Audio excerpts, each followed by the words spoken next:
Buenas noches, profesor, compañeros. En esta oportunidad expondremos el análisis vertical, horizontal y los ratios financieros de la empresa Sider Perú.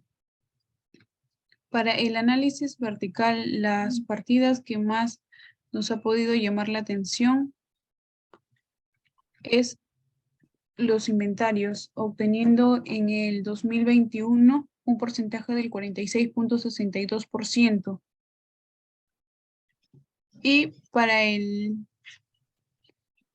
la partida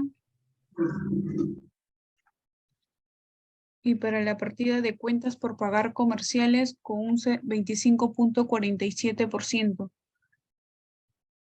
Para el análisis horizontal, la partida que más se ha podido observar es la pérdida en porcentajes que se ha podido observar en lo que es efectivo equivalente, lo que nos quiere decir que probablemente hay una falta de liquidez y una mala gestión en lo que son cobranzas. Además que se puede observar las cuentas por cobrar y los inventarios con un porcentaje súper alto de más del 100%, lo que quiere decir que en cuentas por cobrar se ha tenido mucho más que el año anterior y en lo que son inventarios se han podido estoquear para unas futuras ventas.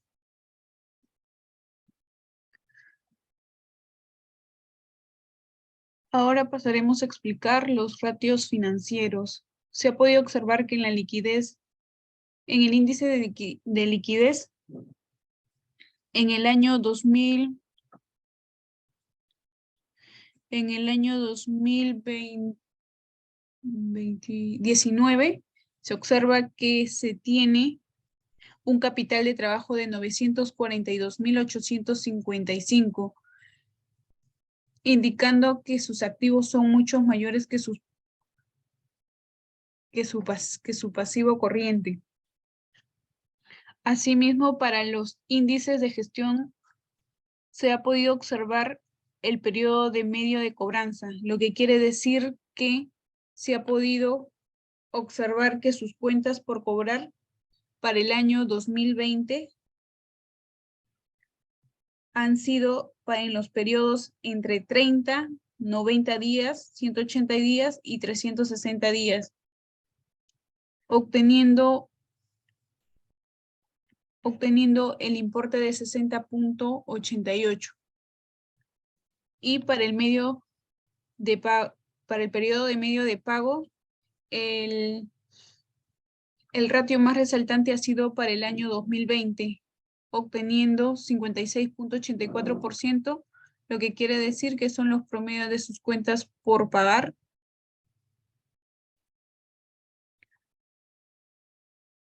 entre las compras de crédito. Las cuentas por pagar que son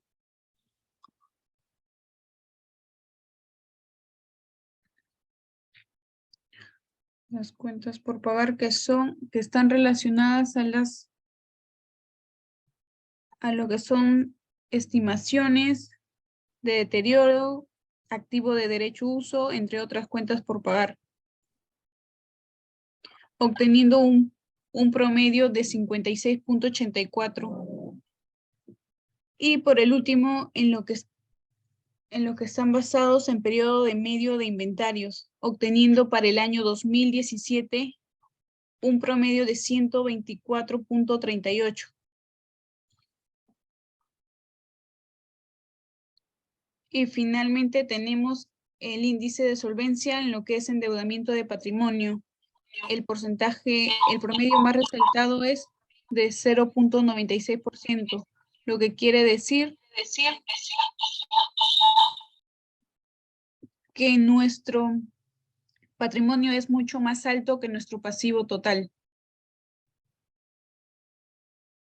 Y en base a nuestra rentabilidad, se sabe que para el ROE, la utilidad entre el patrimonio promedio se obtuvo un promedio de 0.30. Asimismo paso a mi compañera para que pueda exponer las preguntas al caso. Buenas noches, profesor, compañeros. Continuando, vamos a explicar brevemente los ratios analizados. En el caso de índice de liquidez, a la pregunta si la empresa tiene capacidad de pago, según el análisis que hemos realizado a la empresa Cider Perú, desde el año 2016 hasta el año 2020, tenía la capacidad de pago de sus deudas a corto plazo, mientras que para el año 2021 presentó una ligera decaída en la prueba ácida y defensiva, con lo cual asume que no tiene capacidad de pago a corto plazo. Referente a los índices de gestión o eficiencia, a la pregunta por la tendencia del índice de rotación de cuentas por cobrar o periodo medio de cobranza, ¿la empresa está mejorando o no su indicador financiero? Según los resultados obtenidos de los años analizados, el periodo de cobro son mayor en los días que las obligaciones por pagar. Esto hace referencia a que el indicador financiero de la empresa no está mejorando, pero para el año 2021 se apreció una ligera mejora. En la pregunta 3, si la empresa está mejorando o no su indicador financiero referente a la rotación de cuentas por pagar, podemos observar que en Perú, entre los años 2017 al 2020, el periodo de pago son menores en los días. Esto nos indica que la empresa no obtuvo una mejor eficiencia en el manejo del endeudamiento con sus proveedores. Ya para el año 2021, la empresa pagaba un promedio de 8.85 veces a sus proveedores, lo cual en días quiere decir que paga un promedio de 45 días, ¿no? O sea, que paga cada 41 días. Respecto a índices de solvencia, en la pregunta 4, de acuerdo al grado de propiedad, Cider Perú no reporta obligaciones financieras, quiere decir créditos directos. De igual forma, sus obligaciones son de vencimiento corriente. Y respecto a su patrimonio actual, podemos identificar que el financiamiento con su patrimonio hasta el año 2020 fue mayor al que presenta en el año 2021. Quiere decir que la empresa podía acceder con facilidad a financiamiento bancario en cualquier momento. Referente a los índices de rentabilidad, de acuerdo a la rentabilidad sobre las ventas, la pregunta es si la empresa está mejorando o perdiendo rentabilidad. Después del año 2017, donde hubo las ventas, también presentó tendencia a la baja hasta la llegada de la pandemia por el COVID-19. Sin embargo, pese a la emergencia sanitaria, cerraron el año 2020 posicionándose como la empresa más rentable de Perú en el sector aceros, frente a su competidora Aceros Arequipa, alcanzando en el año 2021 0,3% de rentabilidad sobre las ventas, y esta tendencia con proyección a mantener este crecimiento de manera permanente. Preguntas respecto al análisis vertical. La partida que nos ha llamado la atención es la de activo total de la empresa en el año 2021, de 75.06% de capital de trabajo. Los recursos que obtuvo la empresa como financiamiento es de 52.04%, los cuales son propios, y el 47.96% lo financian terceras personas.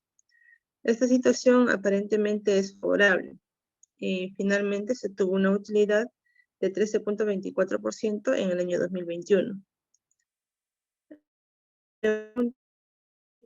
El análisis horizontal, la partida que nos ha llamado la atención es en 2021, la partida que más destaca son las cuentas por cobrar, que ascienden a 351.11%, e inventarios con 206.78%, debido a que se ha incrementado en más del 100%.